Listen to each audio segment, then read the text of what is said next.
Ketika New Mind mendapatkan mandatnya, 1 tahun kemudian diputuskan sebuah kebijakan tingkat dunia, yaitu dalam negeri Indonesia, emas menjadi alat tukar sejajar dengan alat bayar rupiah. Emas bisa ditransaksikan sebagai alat tukar selain alat bayar rupiah. Itu semua resmi disahkan. E-Gold adalah transaksi berbasis fisik emas dan digital dengan menyediakan 10.000 ATM Gold dalam 3 tahun di seluruh Indonesia. Dengan adanya ATM Gold, semua orang kalau memerlukan fisik emasnya bisa dalam 24 jam melakukannya. Kemudian, transaksi antar negara dengan Indonesia akan menggunakan emas sebagai alat tukarnya 3 tahun kemudian setelah kebijakan nasional itu dijalankan. Diharapkan dalam 3 tahun setelah hal ini, semua di regional ASEAN, E-Gold menjadi alat tukar resmi antar negara ASEAN dan negara Selatan Pasifik. Dalam 5 tahun, seluruh tambang emas Indonesia menjadi underlying emas fisik E-Gold.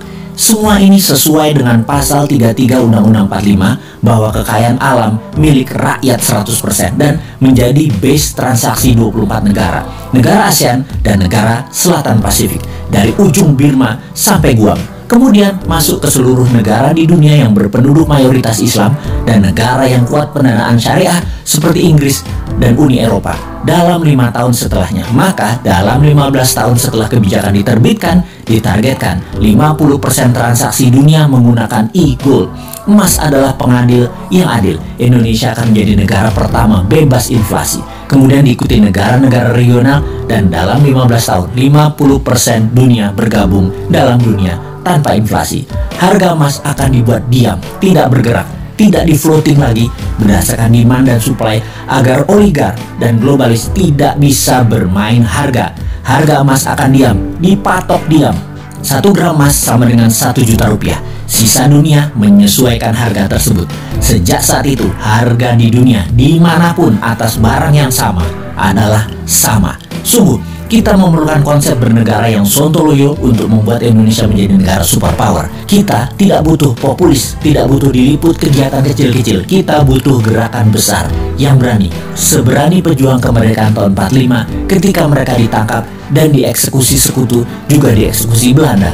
Mata mereka tidak terpejam, wajah mereka tenang, tidak menunjukkan ketakutan atau kemarahan. Wajah mereka seperti diliputi cahaya. Itu kesaksian banyak para tentara asing yang bertempur melawan kesatria bambu kuning tersebut. Semua itu membuat mereka ragu perjuangan mereka, para tentara sekutu dan Belanda itu.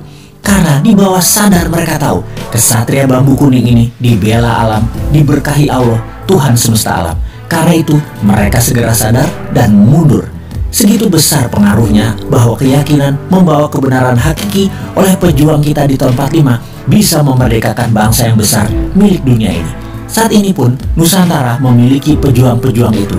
Nusantara sudah masanya bergerak.